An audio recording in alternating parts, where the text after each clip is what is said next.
Depuis le début de cette chaîne, j'ai pas parlé beaucoup d'écologie de terrain, de ce pourquoi les étudiants en écologie viennent dans notre discipline. Il est rare en effet qu'un étudiant, en arrivant dans une discipline comme l'écologie, s'intéresse à des problèmes épistémologiques. Ça vient plus tard. Les étudiants viennent pour aller sur le terrain, pour aller voir des plantes, des petites bêtes. Et donc c'est de ça dont on va parler. Alors, on va parler de quoi? Des rats d'égout.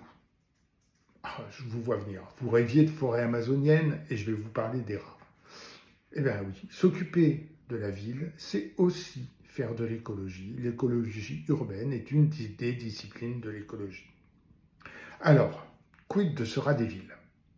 Surmulot, rat d'égout, rat sur mulot, rat de Norvège ou rat gris? Eh oui, tout ça, ce sont ces noms en français. Et j'en oublie. On l'appellera tout simplement Rattus norvegicus. Je vous renvoie à la précédente vidéo qui parle de l'intérêt de cette nomenclature binominale. C'est plus simple, ça permet de se rassurer. En effet, la peste est causée par la bactérie Yersinia pestis, transmise par les puces Xenopsilia chaopis, du rat noir Rattus ratus.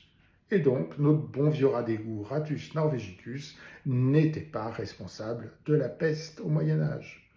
Il est quand même porteur d'autres pathogènes, tout n'est pas rose.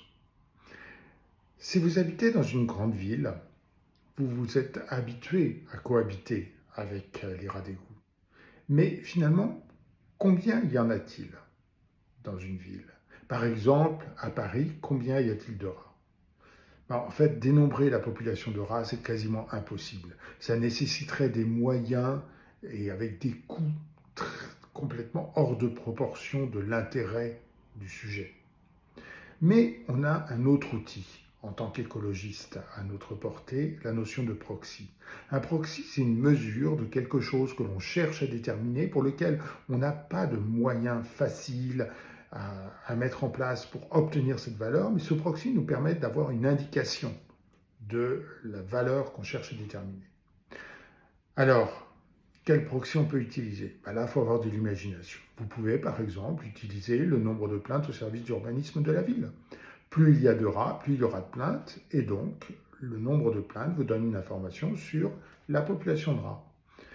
Bien sûr, vous n'aurez pas le nombre réel, mais ça pourra vous permettre d'avoir une idée de l'évolution de la population. Et ça, c'est important dans le cadre d'une évaluation des politiques publiques. Au revoir.